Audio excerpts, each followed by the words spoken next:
Kauna-unahang pagkakataon, formal ding pinulong kahapon ni Pangulong Duterte ang mga miyembro ng kanyang gabinete.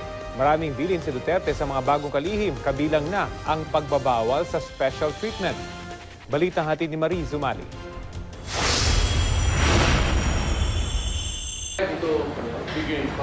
Unang bilin ni Duterte sa gabinete, ayaw niya ng ugaling pa-importante porket nasa posisyon. Kaya sinabihan daw niya sa DOTC Secretary Art Tugade na abisuhan ng Civil Aviation Authority of the Philippines. Tuwing lilipad ang eroplanong lulan siya o ang kanyang gabinete, huwag paunahin ang kanilang eroplano. Kung kailangan niyang pumila, pipila raw sila para di maabala ang ibang pasahero. I want this stop. We should not be treated different from the other suffering Filipino passengers. Makita na ito crowded. At dagdagan mo ng mga ganong 30-30, like before it's even an hour, before you can use the skies. Mahirap ma yung ganon. It's not good. Ayaw ko magpa-importante na ganon. We should treat ourselves just like any other Filipino traveling.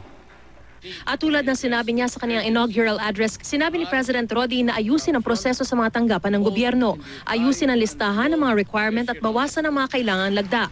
Dapat din daw arestuhin ang mga fixer. I do not want to see the Filipino queuing, lining up.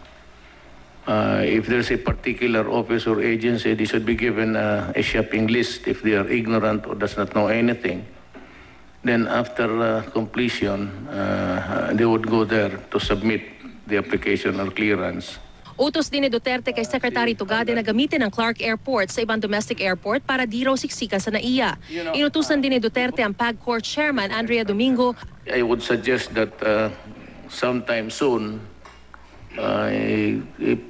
putulin niya lahat yung licenses na binigay niya sa mga ano. Kung sa saan lang nag-sprout in Davao, they're at it, but I stopped it on time. Mahirap ang puro sugal na lang ang nalaman nitong... And there's no way of government collecting taxes there.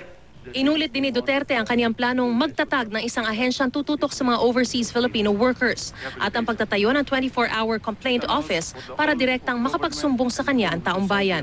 Pero bago pa man pulungin ni Pangulong Duterte ang kaniyang gabinete, nakipag-usap muna siya sa ilang pinuno ng mga militanteng grupo. Dito, iniabot ni Bayan Secretary General Renato Reyes ang librong tinawag nilang People's Agenda for Change. Sinulit na rin nila ang pagkakataong maidulog mismo sa bagong Pangulo ang kanilang mga hinaing gaya ng pag-usad ng usapang pangkapayapaan, reforma sa lupa, pagsugpo sa kontraktualisasyon at pagtulong sa mga political prisoner. Nagkaroon din sila ng photo op kay Pangulong Duterte kung saan makikitang nakataas ang kanilang kamao na siyang simbolo ng kanilang pagsuporta sa bagong administrasyon. Samantala, hindi pa raw tiyak kung saan titira si President Duterte, pero ayon sa aming source sa Malacanang, posibleng tumira siya sa Bahay Pangarap. Wala pa naman daw opisyal na tawag ang moniker kay President Duterte. Marie Zumali, GMA News.